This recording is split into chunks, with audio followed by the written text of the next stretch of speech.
സ്പെഷ്യലായിട്ടൊരു ചട്ടിപ്പത്തിരി ഉണ്ടാക്കിയാലോ?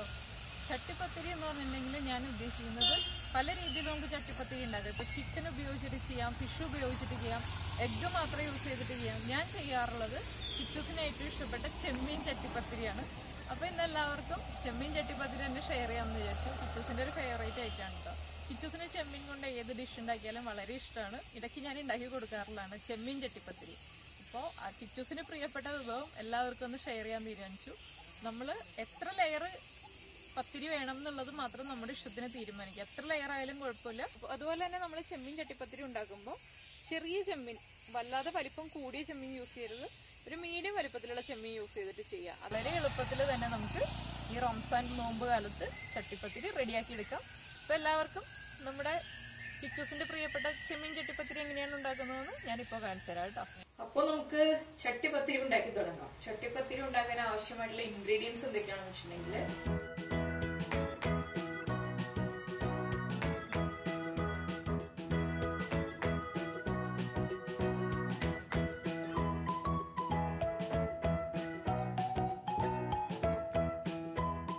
അര കിലോ ചെമ്മീനാണ് നമ്മൾ എടുക്കുന്നതെന്നുണ്ടെങ്കിൽ 4 വലിയ സവോള കട്ട് ചെയ്തെടുക്കുക. ഇതിപ്പോ ഞാൻ 1/2 കിലോ ചെമ്മീൻ എടുത്തിട്ട് ക്ലീൻ ചെയ്തതിന് ശേഷം ഉള്ളതാണിത്.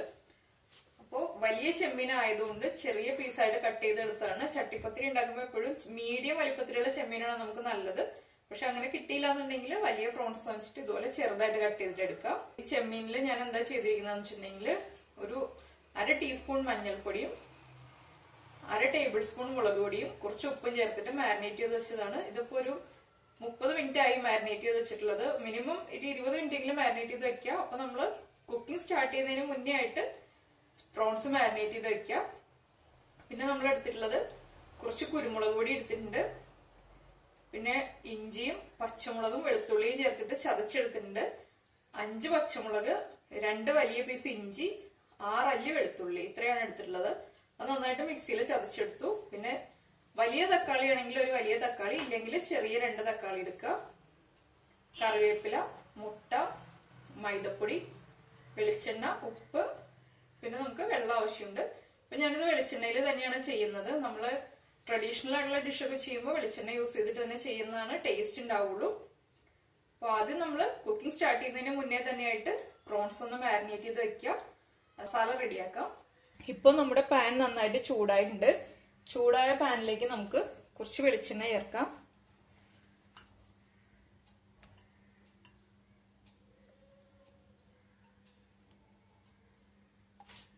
വെളിച്ചെണ്ണ ഒന്ന് നന്നായിട്ട് ചൂടായി വരട്ടെ. വെളിച്ചെണ്ണ നന്നായി ചൂടായി വന്നിട്ടുണ്ട്. നമുക്ക് ഇതിലേക്ക് ചതച്ചു വെച്ചിരിക്കുന്ന പച്ചമുളകും ഇഞ്ചിയും വെളുത്തുള്ളിയും ചേർന്ന മിക്സ് ഇട്ട് കൊടുക്കാം. 5 പച്ചമുളകും 2 വലിയ പീസ് ഇഞ്ചി, ഒരു 4 സെന്റിമീറ്റർ വലിപ്പമുള്ള 2 പീസ് ഇഞ്ചിയും 6 അല്ലി വെളുത്തുള്ളിയും ചേർത്തിട്ടാണ് നമ്മൾ നന്നായിട്ട് ചതച്ചെടുത്തിട്ടുള്ളത്. ഇതിന്റെ റോ സ്മെല്ല് മാറി വരുന്നത് വരെ ഒന്ന് സോട്ട് ചെയ്തെടുക്കുക. ഞാൻ ലോ ഫ്ലെയിമിലാണ് വെച്ചിട്ടുള്ളത്. ഇതിലിപ്പോ നമ്മൾ ഇഞ്ചിയും പച്ചമുളകും വെളുത്തുള്ളിയും ഒക്കെ ചോപ്പ് ചെയ്ത് ചേർക്കുന്നതിൽ നല്ലത് ഇതുപോലെ തന്നെ ക്രഷ് ചെയ്തിട്ട് ചേർക്കുന്നതാണ്. ക്രഷ് ചെയ്തിട്ട് ചേർക്കുമ്പോൾ തല ഉണ്ടാക്കി കഴിയുമ്പോൾ കടിക്കാനൊന്നും കിട്ടില്ല. ഇതുപോലെ നന്നായിട്ട് മിക്സ് ആയിക്കോളും. ഇതിന്റെ റോ സ്മെല്ലൊന്ന് കുറഞ്ഞു വരുന്നുണ്ട്. നമുക്കിതിലേക്ക് സ്ലൈസ് ചെയ്ത് വെച്ചിരിക്കുന്ന ഓണിയൻസ് ആഡ് ചെയ്യാം. നമുക്ക് എത്ര മസാല വേണോ അതനുസരിച്ചിട്ട് നമുക്ക് ഓണിയൻസ് എടുക്കുക. ഇതിപ്പോ ഞാനൊരു 5 ലെയർ പത്തിരിയാണ് ചെയ്യാൻ പോകുന്നത്. 5 ലെയർ ആയതുകൊണ്ടാണ് ഞാനിപ്പോ 4 വലിയ സവാള എടുത്തിട്ടുള്ളത്. ഇനി നമുക്ക് ഫ്ലെയിം കൂട്ടി വെക്കാം. സവാള ചേർത്തൊന്ന് നന്നായിട്ട് ഇളക്കിയതിന് ശേഷം കുറച്ച് ഉപ്പ് ചേർക്കാം. ഇതിലിപ്പോ നമ്മൾ മസാല പ്രിപ്പയർ ചെയ്യുമ്പോൾ ശ്രദ്ധിക്കേണ്ട ഒരു കാര്യം എന്താണെന്ന് വെച്ചിട്ടുണ്ടെങ്കിൽ, കൂടുതലായിട്ട് വെളിച്ചെണ്ണ, നമ്മളിപ്പോൾ വെളിച്ചെണ്ണയാണ് യൂസ് ചെയ്യുന്നത്, അല്ല ഏത് ഓയിലാണ് യൂസ് ചെയ്യുന്നതെന്നുണ്ടെങ്കിലും കൂടുതൽ എണ്ണയായി പോരുത് മസാല റെഡിയാക്കുമ്പോൾ. എന്താണെന്ന് വെച്ചാൽ നമ്മുടെ പത്തിരിയുടെ ഓരോ ലെയറിന്റെ ഇടയിലേക്ക് എണ്ണ ഇറങ്ങി കഴിയുമ്പോൾ പത്തിരി കാണാൻ തന്നെ ഒരു ഭംഗി ഉണ്ടാവില്ല. കഴിക്കാനാണെങ്കിലും ആ മസാലയുടെ ടേസ്റ്റ് മുഴുവൻ പത്തിരിയിലേക്ക് എണ്ണ പിടിക്കുമ്പോൾ അത്ര സുഖം ഉണ്ടാവില്ല. ഇനി നമുക്ക് കുറച്ച് ഉപ്പ് ചേർക്കാം. ഉപ്പ് ചേർക്കുമ്പോൾ ശ്രദ്ധിക്കേണ്ടത് എന്താണെന്ന് വെച്ചാൽ, നമ്മൾ പ്രോൺസ് മാരിനേറ്റ് ചെയ്തപ്പോൾ ഉപ്പ് ചേർത്തിട്ടുണ്ട്. ഇനി നമ്മൾ ബാറ്റർ റെഡിയാക്കുമ്പോൾ ബാറ്ററിൽ ഉപ്പ് ചേർക്കും. അതുപോലെ തന്നെ എഗ്ഗ് ബീറ്റ് ചെയ്തെടുക്കുമ്പോൾ എഗ്ഗിൽ ഉപ്പ് ചേർക്കും. അതനുസരിച്ച് കുറച്ച് ഉപ്പ് മാത്രം ചേർക്കുക. അപ്പോൾ വേണമെന്നുണ്ടെങ്കിൽ നമുക്ക് ഇടയ്ക്ക് ആഡ് ചെയ്ത് കൊടുക്കാം. പക്ഷെ കൂടി പോയി കഴിഞ്ഞിട്ടുണ്ടെങ്കിൽ പിന്നെ ഒന്നും ചെയ്യാൻ പറ്റില്ല. നന്നായിട്ട് സോട്ട് ചെയ്തെടുക്കുക. നമുക്കിപ്പോൾ എത്ര ലെയറായിട്ട് വേണമെങ്കിലും പത്തിരി ചെയ്യാം കേട്ടോ. സാധാരണ ചട്ടിപ്പത്തിരി എന്ന് പറഞ്ഞിട്ടുണ്ടെങ്കിൽ മലബാർ സ്പെഷ്യലാണ് അവർ ചെയ്യുന്നത്. 5 ലെയർ, 7 ലെയർ, 9 ലെയറൊക്കെയാണ്. അപ്പം നമുക്ക് എത്ര ലെയർ വേണോ അതനുസരിച്ചിട്ട് ചെയ്യാം. ഓണിയൻസ് ഒന്ന് നന്നായിട്ട് സോട്ടായി വരട്ടെ. അപ്പോൾ അതാ നമ്മുടെ ഓണിയൻസ് നന്നായിട്ട് സോട്ടായി വന്നിട്ടുണ്ട്. ഇത്ര സോട്ടായാൽ മതി. എന്താണെന്ന് വെച്ചിട്ടുണ്ടെങ്കിൽ നമ്മൾ തക്കാളിയൊക്കെ ചേർക്കുമല്ലോ. ഇനിയിപ്പോൾ നമുക്ക് ഫ്ലെയിം കുറച്ചതിന് ശേഷം, ഞാൻ ഫ്ലെയിം കുറച്ചതിന് ശേഷം എന്ന് പറഞ്ഞാൽ എന്താണെന്ന് വെച്ചാൽ തക്കാളി എടുക്കാൻ വേണ്ടി അങ്ങോട്ട് നീങ്ങാൻ വേണ്ടിയിട്ടാണ് ഫ്ലെയിം കുറച്ചതിന് ശേഷം എന്ന് പറഞ്ഞത്. തക്കാളി ചേർത്ത് കൊടുക്കാം. ഇതിപ്പോൾ ഞാൻ ചെറിയ തക്കാളി ആയതുകൊണ്ട് 2 തക്കാളി എടുത്തിട്ടുണ്ട്. വലിയ തക്കാളിയാണ് എടുക്കുന്നതെങ്കിൽ 1 തക്കാളി എടുത്താൽ മതി. തക്കാളി ചേർത്തിട്ട് നന്നായിട്ട് ഇളക്കി കൊടുക്കുക. ഇതിലേക്ക് നമ്മളിനി മസാല പൗഡേഴ്സ് ഒന്നും ചേർക്കുന്നില്ല. എന്താണെന്ന് വെച്ചിട്ടുണ്ടെങ്കിൽ നമ്മൾ പ്രോൺസ് മാരിനേറ്റ് ചെയ്ത് വെച്ചപ്പോൾ മഞ്ഞൾപ്പൊടിയും മുളക് പൊടിയും ചേർത്തിട്ടാണ് മാരിനേറ്റ് ചെയ്തിരിക്കുന്നത്. അതുകൊണ്ട് തന്നെ ഇനി നമ്മൾ മസാല പൗഡേഴ്സ് ചേർക്കുന്നില്ല. പിന്നെ നമുക്ക് ലാസ്റ്റ് കളർ വേണമെന്നുണ്ടെങ്കിൽ കുറച്ച് മഞ്ഞൾപ്പൊടി ചേർക്കാം. അത്യാവശ്യം നമ്മൾ 1/2 ടീസ്പൂൺ മഞ്ഞൾപ്പൊടി പ്രോൺസിൽ ചേർത്തിട്ടുള്ളത് കൊണ്ട് തന്നെ ഞാനിപ്പോൾ ഇനി ചേർക്കുന്നില്ല മഞ്ഞൾപ്പൊടി. ഇതിലേക്ക് നമുക്ക് നമ്മൾ ചോപ്പ് ചെയ്ത് വെച്ചിരിക്കുന്ന കറി ലീവ്സ് ആഡ് ചെയ്യാം. ഞാനിപ്പോൾ 3 തണ്ട് കറിവേപ്പിലയാണ് എടുത്തിട്ടുള്ളത്. അതിന്റെ പകുതി ഇപ്പോൾ ചേർത്ത് കൊടുക്കുകയാണ്. നന്നായിട്ട് ഇളക്കിയതിന് ശേഷം നമുക്കൊന്ന് അടച്ചു വയ്ക്കാം. നമ്മുടെ ടൊമാറ്റോസ് ഒന്ന് നന്നായിട്ട് കുക്കായി വരുന്നത് വരെ നമുക്കൊന്ന് അടച്ചു വയ്ക്കാം. നമ്മുടെ ടൊമാറ്റോ ഒന്ന് കുക്കായി വരുന്ന സമയത്ത് നമുക്ക് നമ്മുടെ പാൻ കേക്കിന് ആവശ്യമായിട്ടുള്ള ബാറ്റർ റെഡിയാക്കി എടുക്കാം. നമ്മൾ എടുത്തു വെച്ചിരിക്കുന്ന മൈദപ്പൊടി നമുക്ക് മിക്സിയുടെ ജാറിലേക്ക് ചേർക്കാം. ഞാൻ മിക്സിയുടെ ജാറിൽ ചെയ്യുന്നത് എന്താണെന്ന് വെച്ചിട്ടുണ്ടെങ്കിൽ ഇതിലേക്ക് നമ്മൾ കുറച്ച് ഉപ്പ് ചേർക്കാം. നമ്മുടെ ഓണിയൻസ് സോട്ട് ചെയ്യുമ്പോൾ ഉപ്പ് ചേർത്തിട്ടുണ്ട്, പ്രോൺസ് മാരിനേറ്റ് ചെയ്യുമ്പോൾ ഉപ്പ് ചേർത്തിട്ടുണ്ട്. ഇതിപ്പോൾ നമുക്ക് പാൻ കേക്കിന് ആവശ്യമായിട്ടുള്ള ഉപ്പ് മാത്രം ചേർക്കാം. അതുപോലെ തന്നെ ഒരു മുട്ട ചേർക്കുക. നമുക്ക് പാൻ കേക്കിന് ആവശ്യമായിട്ടുള്ള വെള്ളം ചേർത്തിട്ട് നന്നായിട്ടൊന്ന് ബ്ലെൻഡ് ചെയ്തെടുക്കാം. കുറച്ച് വെള്ളം ചേർത്തിട്ട് ആദ്യം ബ്ലെൻഡ് ചെയ്തെടുക്കുക. അതിനുശേഷം നമുക്ക് വെള്ളം ആവശ്യമാണെന്ന് തോന്നുകയാണെങ്കിൽ കുറച്ചുകൂടി ചേർക്കാം. ഇനിയിപ്പോൾ ഞാനൊന്ന് ബ്ലെൻഡ് ചെയ്തെടുത്തിട്ട് വരാം. അപ്പോൾ നമ്മുടെ പാൻ കേക്കിനുള്ള ബാറ്റർ റെഡിയാക്കി എടുത്തിട്ടുണ്ട്. അതാ ഈ ഒരു കൺസിസ്റ്റൻസിയിലാണ് ഞാൻ എടുത്തിട്ടുള്ളത്. നമ്മളിപ്പോൾ ഏലാഞ്ചി ഒക്കെ ചെയ്തപ്പോൾ ഉള്ളതുപോലെ അത്ര ലൂസായിട്ട് എടുത്തിട്ടില്ല. എന്താണെന്ന് വെച്ചാൽ നമ്മൾ ഏത് പാനിലാണോ പത്തിരി ഉണ്ടാക്കുന്നത് ആ പാനിന്റെ വലിപ്പത്തിൽ നമ്മൾ പാൻ കേക്ക് ഉണ്ടാക്കിയെടുക്കാം. വല്ലാതെ നൈസ് ആവുന്നതിനേക്കാൾ ചെറിയൊരു തിക്നെസ്സിൽ വേണം നമ്മൾ പാൻ കേക്ക്സ് റെഡിയാക്കി എടുക്കാൻ. അപ്പോൾ ഞാൻ പാൻ കേക്ക് ഉണ്ടാക്കുന്നത് കാണിക്കുന്നില്ല. ഉണ്ടാക്കിയതിന് ശേഷം ഒരെണ്ണം കാണിച്ചു തരാം ഏത് തിക്നെസ്സിലാണ് ഞാൻ എടുക്കുന്നതെന്ന്. ബാക്കിയുള്ള പ്രിപ്പറേഷൻ റെഡി ചെയ്യാം. നമുക്ക് ഇതിപ്പോൾ ഒരു സൈഡിലേക്ക് മാറ്റി വെക്കാം. നമ്മുടെ ടൊമാറ്റോസ് ഒന്ന് കുക്കായിട്ടുണ്ടോ എന്ന് നമുക്ക് നോക്കാം. ടൊമാറ്റോസ് അത്യാവശ്യം കുക്കായി വന്നിട്ടുണ്ട്. വല്ലാതെ അങ്ങ് ഉടഞ്ഞു പോകണ്ട, ഒന്ന് കുക്കായാൽ മതി. ഇതിലേക്ക് നമ്മൾ മാരിനേറ്റ് ചെയ്ത് വെച്ചിരിക്കുന്ന പ്രോൺസ് ആഡ് ചെയ്ത് കൊടുക്കാം. പ്രോൺസ് ചേർത്തതിന് ശേഷം നന്നായിട്ട് ഇളക്കുക. ഇപ്പൊ നമുക്ക് മഞ്ഞൾപ്പൊടി കുറവായിട്ട് തോന്നുകയാണെങ്കിൽ പ്രോൺസ് ചേർത്ത് നന്നായിട്ട് ഇളക്കിയതിന് ശേഷം മഞ്ഞൾപ്പൊടി കുറവാണ് അല്ലെങ്കിൽ മസാലപ്പൊടി കുറവായിട്ട് തോന്നുകയാണെങ്കിൽ നമ്മൾ കുറച്ച് മഞ്ഞൾപ്പൊടി അതുപോലെ തന്നെ കുറച്ച് മുളക് പൊടിയും ചേർക്കാം. മുളക് പൊടിക്ക് പകരം പെപ്പർ പൗഡർ ആഡ് ചെയ്താലും മതി. പിന്നെ നമ്മൾ പച്ചമുളകൊക്കെ നന്നായിട്ട് ക്രഷ് ചെയ്ത് ചേർത്തത് കൊണ്ട് തന്നെ നല്ല എരിവുണ്ടാവും മസാലയ്ക്ക്. അതും കൂടി നോക്കിയിട്ട് വേണം നമ്മൾ ചേർക്കണമെങ്കിൽ. ഇനി നമുക്ക് ഇതിലേക്ക് നമ്മുടെ പ്രോൺസ് കുക്കാവാൻ ആവശ്യമായിട്ടുള്ള വെള്ളം ചേർക്കാം. കൂടുതൽ വെള്ളം ഒഴിക്കേണ്ട, കുറച്ച് വെള്ളം ചേർത്തിട്ട് നമുക്ക് കുക്ക് ചെയ്തെടുക്കാം.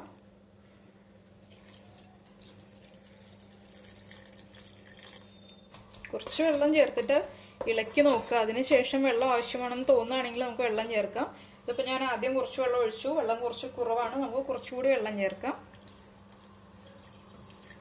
നന്നായിട്ട് ഇളക്കി കൊടുക്കുക. ഇനി നമ്മുടെ പ്രോൺസ് നമുക്കൊന്ന് അടച്ചു വെക്കാം. ഞാനിപ്പോൾ ഹൈ ഫ്ലെയിമിൽ വെച്ചിട്ട് അടച്ചതിന് ശേഷം ഒന്ന് നന്നായിട്ട് തിളച്ച് കഴിയുമ്പോൾ ഫ്ലെയിം കുറയ്ക്കും. അതിനുശേഷം ലോ ഫ്ലെയിമിൽ വെച്ചിട്ടാണ് പ്രോൺസ് കുക്ക് ചെയ്തെടുക്കുന്നത്. പ്രോൺസ് കുക്കായി വരുന്നത് വരെ നമുക്ക് അടച്ചു വെക്കാം. ഇടയ്ക്കൊന്ന് ഇളക്കി കൊടുക്കണം. നമ്മളിപ്പോ നമ്മുടെ മസാല പ്രിപ്പയർ ചെയ്തെടുത്തിട്ടുണ്ട്. ഇതിലേക്ക് ഞാൻ നന്നായിട്ട് പ്രോൺസ് ഒക്കെ കുക്കായി കഴിഞ്ഞപ്പോൾ ഉപ്പ് നോക്കിയപ്പോൾ ഉപ്പ് കുറവായിരുന്നു, കുറച്ച് ഉപ്പ് ചേർത്തു. അതുപോലെ തന്നെ സവാളയുടെ മധുരം മുന്നിട്ട് നിൽക്കുന്നതുകൊണ്ട് 1/2 ടീസ്പൂൺ കുരുമുളക് പൊടി ചേർത്തിട്ടുണ്ട്. അത് നമ്മൾ എരിവ് നോക്കുക. അതുപോലെ തന്നെ സവാളയുടെ മധുരം കൂടുതലാണെങ്കിൽ കുറച്ച് കുരുമുളക് പൊടി ചേർക്കുക. അങ്ങനെ 1/2 ടീസ്പൂൺ കുരുമുളക് പൊടിയും ചേർത്തു. പിന്നെ ഞാൻ എടുത്തു വെച്ചിരിക്കുന്ന കറിവേപ്പിലയിൽ നിന്ന് ഫ്ലെയിം ഓഫ് ചെയ്യാറായപ്പോൾ കുറച്ച് ആ ബാലൻസ് ഇരുന്ന കറിവേപ്പിലയും കൂടി ഇട്ടിട്ട് നന്നായിട്ട് ഡ്രൈ ആക്കി എടുത്തിട്ട് ഓഫ് ചെയ്തതാണ്. അപ്പൊ നമ്മുടെ മസാല റെഡിയാണ്.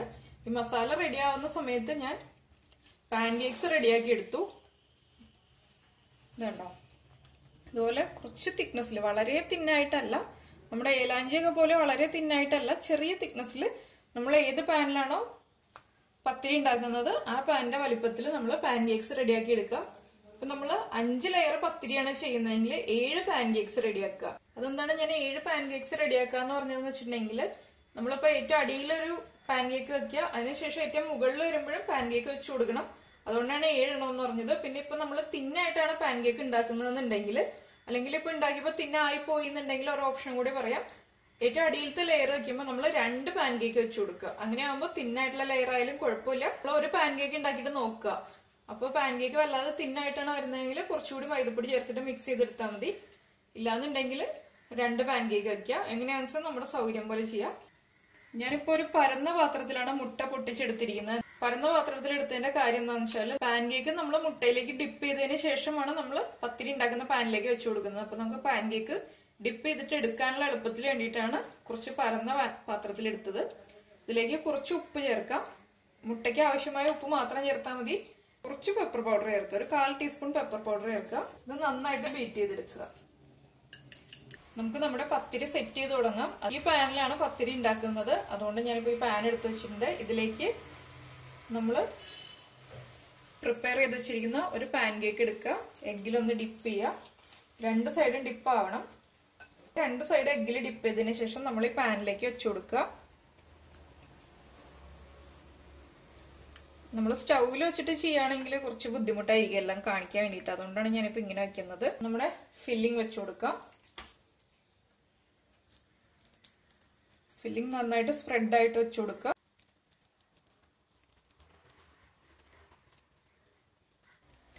നമ്മളിപ്പോ ഫസ്റ്റ് ലെയർ ഫില്ലിംഗ് വെച്ചു. ഇതിന്റെ മുകളിലേക്ക് നമ്മൾ അടുത്ത പാൻകേക്ക് നമ്മൾ ആദ്യം ഡിപ്പ് ചെയ്ത പോലെ തന്നെ എഗ്ഗിൽ ഡിപ്പ് ചെയ്യുക.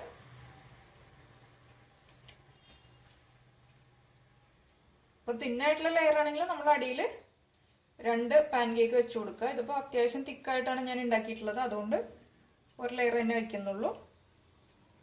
അടുത്ത പാൻകേക്ക് ഇതുപോലെ തന്നെ നമ്മുടെ ഫില്ലിങ്ങിന്റെ മുകളിലേക്ക് വെക്കുക. ഓരോ ലെയറും ഇതുപോലെ ഓരോ പാൻകേക്ക് വെക്കുക, അതിന്റെ മുകളിലേക്ക് ഫില്ലിങ് വെക്കുക. അങ്ങനെ നമ്മൾ 5 ലെയർ സെറ്റ് ചെയ്തെടുക്കുക. അപ്പൊ നമ്മള് ചട്ടിപ്പത്തിരിയുടെ ലെയറുകളെല്ലാം സെറ്റ് ചെയ്ത് കഴിഞ്ഞിട്ടുണ്ട്. ഇതിപ്പോ ഏറ്റവും മുകളിൽ ഞാൻ 2 പാൻകേക്ക് വെച്ച് കൊടുത്തിട്ടുണ്ട്. അതെന്താന്ന് വെച്ചിട്ടുണ്ടെങ്കിൽ നമ്മള് പത്തിരി കുക്ക് ചെയ്തതിന് ശേഷം ചപ്പാത്തി പാനിലേക്കോ ഇതിലേക്കെങ്കിലും ഒന്ന് മറിച്ചതിന് ശേഷം ഒരു 2 മിനിറ്റും കൂടി കുക്ക് ചെയ്തെടുക്കും. അപ്പോൾ നന്നായിട്ട് കുക്കായി വരാനും അതുപോലെ തന്നെ നമ്മൾ കട്ട് ചെയ്യുമ്പോൾ ടോപ്പ് പോർഷനാണ് അടിഭാഗത്തായിട്ട് വരിക. അപ്പൊ കുറച്ച് തിക്നെസ് ഉണ്ടാവാനും വേണ്ടിയിട്ടാണ് നമ്മൾ 2 പാൻകേക്ക് വെച്ച് കൊടുക്കുന്നത്. അപ്പോൾ താഴെ നമ്മൾ 2 പാൻകേക്ക് വെച്ചിട്ടുണ്ടെങ്കിൽ മുകളിൽ 2 പാൻകേക്ക് വെക്കുക. അപ്പോൾ പാൻകേക്കിന്റെ എണ്ണം കൂട്ടുക, 8 എണ്ണം ആക്കുക. ഇതിപ്പോ നമ്മൾ 7 എണ്ണമാണ് റെഡിയാക്കി എടുത്തിട്ടുള്ളത്. ഇപ്പൊ നമ്മള് ഡിപ്പ് ചെയ്തിട്ട് ബാക്കിയിരിക്കുന്ന എഗ്ഗ് ഉണ്ടല്ലോ, അത് ഇതിന്റെ മുകളിലേക്ക് ഒഴിച്ചു കൊടുക്കുക. ആ മുട്ട കുറവായിട്ട് തോന്നുകയാണെങ്കിൽ 1-2 മുട്ടയും കൂടി ബീറ്റ് ചെയ്തതിന് ശേഷം നമുക്ക് ഒഴിച്ചു കൊടുക്കാം. ഇതുപോലെ വലിയ പാൻ എടുക്കുമ്പോഴാണ് മുട്ടയുടെ എണ്ണം നമ്മൾ കൂട്ടേണ്ടി വരുന്നത്. അപ്പൊ ഞാൻ എടുത്തിട്ടുള്ളത് കുറച്ച് വലിയ പാനാണ്. എന്റെ കയ്യിൽ ചെറിയ പാനില്ല. ചെറിയ പാനാണെങ്കിൽ നമുക്ക് കുറച്ച് മുട്ട മതി. വലിയ പാനാകുമ്പോൾ നമ്മൾ കൂടുതൽ യൂസ് ചെയ്യേണ്ടി വരും മുട്ട. ചുറ്റും നന്നായിട്ട് കവർ ചെയ്യുന്ന രീതിയിൽ ഒഴിച്ചു കൊടുക്കുക കേട്ടോ. നമ്മുടെ പാൻകേക്കിന്റെ സൈഡൊക്കെ നന്നായിട്ടൊന്ന് കവറായി വരണം. ആ രീതിയിൽ മുട്ട ഒഴിച്ചു കൊടുക്കുക. അപ്പൊ നമ്മള് ചട്ടിപ്പത്തിരി കുക്ക് ചെയ്യാൻ വേണ്ടിയിട്ട് വെച്ചിട്ടുണ്ട്. ഇതിപ്പോ ഞാൻ ലോ ഫ്ലെയിമിലാണ് വെച്ചിട്ടുള്ളത്. മീഡിയം ബർണറിൽ ലോ ഫ്ലെയിമിലാണ് വെച്ചിട്ടുള്ളത്. മുട്ട കണ്ടിട്ട് ആരും പേടിക്കണ്ട കേട്ടോ. ഇതുപോലെ വലിയ പാൻ ആയതുകൊണ്ടാണ് ഇത്ര മുട്ട ഒഴിച്ചിരിക്കുന്നത്.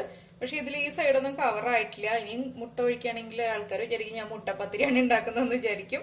അപ്പോൾ ഇതുപോലെ വലിയ പാൻ എടുക്കരുത്. ഇതിന് പകരം ഞാനൊരു ഓപ്ഷൻ കാണിച്ചു തരാം. ചെറിയ പാൻ എടുക്കുക. നമ്മളിപ്പോ ഇതിപ്പോ ഞാനിവിടെ എന്റെ കയ്യിൽ വലിയ പാനേ ഉള്ളൂ, ചെറിയ പാൻ ഇല്ല. അതുകൊണ്ടാണ് ഇത്ര മുട്ട യൂസ് ചെയ്യേണ്ടി വന്നത്. അപ്പൊ നമ്മള് ചെറിയ പാൻ എടുത്തതിന് ശേഷം ഇതുപോലെ മുട്ട മുകളിൽ ഒഴിച്ചു കൊടുക്കുക. അതിനുശേഷം സൈഡ് കവർ ആവാതെ വരുമ്പോൾ പതുക്കെ ഇങ്ങനെ ഒന്ന് ചരിച്ചു കൊടുക്കുക. ഇങ്ങനെ ചരിച്ചു പിടിച്ചിട്ട് ആ സൈഡ് കവർ ആവുന്ന ടൈം വരെ നമ്മളൊന്ന് പിടിച്ചുകൊണ്ട് നിൽക്കുക. ആ സൈഡ് ഒന്ന് കുക്കായി വരുന്നത് വരെ. അങ്ങനെ എല്ലാ സൈഡും കുക്ക് ചെയ്തെടുക്കാം. ഇനിയിപ്പോ ഇത് ഞാൻ അടച്ചു വെച്ചിട്ട് കുക്ക് ചെയ്തെടുക്കുന്നത്. അപ്പോ സൈഡ് എല്ലാ സൈഡും ഇപ്പൊ ഈ സൈഡൊക്കെ കവറായിരിക്കുന്ന പോലെ തന്നെ എല്ലാ സൈഡും മുട്ട കവറായി നിൽക്കണം. ഞാനൊരു പാത്രം കാണിച്ചു തരാം കേട്ടോ, എക്സാമ്പിൾ ആയിട്ട് ഏതുപോലത്തെ പാത്രത്തിലായിരിക്കും എന്നുള്ളത്. ഇതുപോലെയുള്ള പാത്രം ഉണ്ടല്ലോ, ഇതുപോലെ ഇങ്ങനെ നമുക്ക് ഇങ്ങനെ വൈഡ് ആയിട്ടുള്ള പാൻ അല്ലാതെ ഇതുപോലെ കിട്ടുന്ന രീതിയിലുള്ള പാൻ എടുക്കുകയാണെങ്കിൽ നമുക്ക് ഈ ചട്ടിപ്പത്തിരിയൊക്കെ ഉണ്ടാക്കാൻ എളുപ്പമായിരിക്കും. അതുപോലെയുള്ള പാനാണ് കേട്ടോ ഞാൻ പറയുന്നത്. ഈ പാത്രം എടുത്തിട്ട് സ്റ്റൗവിൽ വെക്കാന്നല്ല ഉദ്ദേശിച്ചത്. ഇതുപോലെയുള്ള ഈ സൈഡ് ഇതുപോലെ ലെവലായിട്ടുള്ള പാൻ, ഇതിങ്ങനെ വൈഡ് അല്ലാത്ത പാൻ എടുക്കുക. അങ്ങനെയാകുമ്പോൾ നമ്മള് പാൻകേക്സ് ഇടുക, മുട്ട ഒഴിക്കുമ്പോൾ കറക്റ്റ് ലെവലായിട്ട് നിൽക്കും, കറക്റ്റായിട്ട് ഫില്ലാവും. അപ്പോൾ കുറച്ച് മുട്ട യൂസ് ചെയ്താൽ മതി. എന്റെ പാൻ വൈഡ് ആയതുകൊണ്ടാണ് ഞാൻ കൂടുതൽ മുട്ട യൂസ് ചെയ്യുന്നത്. അപ്പൊ നമുക്ക് ഈ കുക്കായതിനു ശേഷം കാണിച്ചു തരാം. അപ്പൊ നമ്മുടെ ചെമ്മീൻ ചട്ടിപ്പത്തിരി റെഡി ആയിട്ടുണ്ട്. നമ്മള് പ്രസന്റ് ചെയ്യാൻ പോവാണ്. പ്രസന്റ് ചെയ്യാന്ന് വെച്ചാൽ കട്ട് ചെയ്തിട്ടില്ല, കട്ട് ചെയ്യാതെ കാണിച്ചതിന് ശേഷം കട്ട് ചെയ്ത് കാണിക്കാലോ എന്ന് വിചാരിച്ചു. ഇതിപ്പോ എങ്ങനെയാണ് ഞാൻ കുക്ക് ചെയ്തെടുത്തതെന്ന് വെച്ചിട്ടുണ്ടെങ്കിൽ ടോട്ടലി 20 മിനിറ്റ് ആണ് കുക്ക് ചെയ്തെടുത്തത്. മീഡിയം ബർണറിൽ ലോ ഫ്ലെയിമിൽ വെച്ച് 10 മിനിറ്റ് കുക്ക് ചെയ്തെടുത്തു. അതിനുശേഷം നമ്മുടെ ഏറ്റവും ചെറിയ ബർണർ ഉണ്ടല്ലോ അതിലേക്ക് മാറ്റിയിട്ട് 10 മിനിറ്റ് അതിലാണ് കുക്ക് ചെയ്തെടുത്തത്. 2 ബർണറിലായിട്ടാണ് ഞാൻ കുക്ക് ചെയ്തെടുത്തത്. എന്താണെന്ന് വെച്ചാൽ മുട്ടയാണ്, വേഗം തന്നെ കുക്കായി പോവും. ഇൻസൈഡിലേക്കുള്ള മുട്ടയൊക്കെ കുക്കാവാൻ വേണ്ടിയിട്ടാണ് 2 ബർണറിൽ മാറ്റി മാറ്റി വെച്ചിട്ട് കുക്ക് ചെയ്തത്. അപ്പോ 15 മിനിറ്റ് ഒരു സൈഡ് നമ്മള് പാനിൽ വെച്ചിരുന്ന സൈഡ് ഉണ്ടല്ലോ, സെറ്റ് ചെയ്ത പാനിൽ വെച്ചിരുന്ന സൈഡ് 15 മിനിറ്റ് കുക്ക് ചെയ്തു. അതിനുശേഷം നമ്മുടെ ചപ്പാത്തി പാനിൽ കുറച്ച് എണ്ണ ഒന്ന് ജസ്റ്റ് ഒരു 1/4 ടീസ്പൂൺ എണ്ണ ഒന്ന് തടവിയതിനു ശേഷം അതിലേക്ക് കമിഴ്ത്തി നമ്മൾ സെറ്റ് ചെയ്ത പാനിന്റെ മുകളിലേക്ക് ചപ്പാത്തി പാൻ ഇങ്ങനെ കൊണ്ടുപോയിട്ട് കമിഴ്ത്തി വെക്കുക. അതിലേക്ക് തിരിച്ചു വെച്ച് കൊടുക്കുക. അതിനുശേഷം ഒരു 4-5 മിനിറ്റ് ഒന്ന് വെയിറ്റ് ചെയ്യുക. അപ്പൊ ഇത് പതുക്കെ വിട്ട് ചപ്പാത്തി പാനിലേക്ക് ആയിക്കോളും. നമ്മൾ പ്രസ് ചെയ്തൊന്നും കൊടുക്കണ്ട, തട്ടോ ഒന്നും ചെയ്യണ്ട, പതുക്കെ വിട്ട് വന്നോളും. കുറച്ച് സമയം നമ്മൾ വെയിറ്റ് ചെയ്താൽ മതി. അതിനുശേഷം ചപ്പാത്തി പാനിൽ വെച്ചിട്ടാണ് ബാക്കിയുള്ള 5 മിനിറ്റ് ലോ ഫ്ലെയിമിൽ കുക്ക് ചെയ്തെടുത്തത്. അങ്ങനെ നമ്മൾ ടോട്ടലി 20 മിനിറ്റ് ആണ് കുക്ക് ചെയ്തെടുത്തത്. കുക്കായി ഇതുപോലെ നല്ല ഭംഗിയായിട്ട് വന്നത്. ഇനിയിപ്പോ നമുക്കൊന്ന് കട്ട് ചെയ്തെടുക്കാം. നമ്മള് ചെമ്മീൻ പത്തിരി കട്ട് ചെയ്തു. ഇത് കണ്ടോ, ഇതുപോലെ ലെയേഴ്സ് നമുക്ക് കാണാൻ പറ്റുന്നുണ്ട്. കണ്ടോ, ഓരോ ലെയറായിട്ട് നമുക്ക് കാണാൻ പറ്റും. അപ്പൊ നമ്മള് 2 പാൻ കേക്ക് വെച്ചു കൊടുത്തത് കൊണ്ടാണ് മുകൾ ഭാഗത്ത് ഇതുപോലെ വന്നിട്ടുള്ളത്. ഇല്ലെന്നുണ്ടെങ്കിൽ ഇതുപോലെ വരില്ല. അപ്പൊ 2 പാൻ കേക്ക് മുകളിലും അടിയിലും വെച്ചു കൊടുക്കണമെങ്കിൽ നമ്മളിപ്പോ ഒരു സൈഡ് കറക്റ്റ് ആയില്ല, കാണാൻ ഭംഗിയില്ല എന്നുണ്ടെങ്കിൽ നമ്മൾ പ്രസന്റ് ചെയ്യുമ്പോൾ മറ്റു സൈഡ് വെച്ചിട്ട് വെച്ചു കൊടുക്കാം. ഇതിപ്പോ ഞാൻ 2 പാൻ കേക്ക് വെച്ച സൈഡാണ് മുകൾ ഭാഗമായിട്ട് കാണുന്നത്. കണ്ടോ, കറക്റ്റ് ആയിട്ട് നമുക്ക് എല്ലാ ലെയറും കാണാം. നമ്മൾ പാൻ കേക്ക് ഉണ്ടാക്കുമ്പോൾ ശ്രദ്ധിക്കേണ്ട ഒരു കാര്യം എന്താണെന്ന് വെച്ചിട്ടുണ്ടെങ്കിൽ പാൻ കേക്ക് നമ്മൾ ഒരു പ്ലേറ്റിലേക്ക് എടുത്തിടുമ്പോൾ ഒട്ടി പോവാതിരിക്കാൻ വേണ്ടിയിട്ട് നമ്മൾ പാനിൽ ജസ്റ്റ് ഒന്ന് എണ്ണ തടവിയതിനു ശേഷം ഓരോ പാൻ കേക്ക് ഉണ്ടാക്കുക. അതുപോലെ തന്നെ പാൻ കേക്ക് ഓരോന്നിന്റെ മേളിൽ ഓരോന്നായിട്ട് നമ്മൾ ചപ്പാത്തിയൊക്കെ ചുട്ടു വെക്കുന്നല്ലോ ഒരെണ്ണത്തിന്റെ മേളിൽ ഒന്നായിട്ട് എടുത്തു വെക്കരുത്. ഒരു 2-3 പാത്രത്തിലായിട്ട് എടുത്തു വെക്കുക. അങ്ങനെ ആകുമ്പോൾ തമ്മിൽ ഒട്ടിപ്പിടിക്കില്ല. എന്താണെന്ന് വെച്ചാൽ മൈദ ആയതുകൊണ്ട് തമ്മിൽ ഒട്ടാനുള്ള സാധ്യത കൂടുതലാണ്. അപ്പൊ ഒട്ടിപ്പിടിക്കാതിരിക്കാൻ വേണ്ടിയിട്ടാണ് എണ്ണ തടവാൻ പറഞ്ഞതും. അതുപോലെ തന്നെ നമ്മൾ 2-3 പ്ലേറ്റിൽ എടുത്ത് വെക്കുക. അങ്ങനെ ആകുമ്പോൾ ഒട്ടിപ്പിടിക്കില്ല. അതിനുശേഷം നമുക്ക് അല്ലെങ്കിൽ നമ്മൾ പാൻ കേക്ക് എടുത്ത് മുട്ടയിൽ ഡിപ്പ് ചെയ്യാൻ വേണ്ടി എടുക്കുമ്പോൾ പ്ലേറ്റിൽ ഒട്ടിപ്പിടിക്കും. പിന്നെ നമുക്കത് എടുക്കാൻ ബുദ്ധിമുട്ടായിരിക്കും. അങ്ങനെ വരണേലും നല്ലത് നമ്മൾ ആദ്യമേ തന്നെ ഒന്ന് പ്രിപ്പയർ ആയിരിക്കുക. അപ്പൊ എല്ലാവരും ഉണ്ടാക്കി കഴിച്ചതിന് ശേഷം ഫീഡ്ബാക്ക് അറിയിക്കുക. നമുക്ക് അടുത്ത ഡിഷുമായിട്ട് അടുത്ത ദിവസം കാണാം. ബൈ.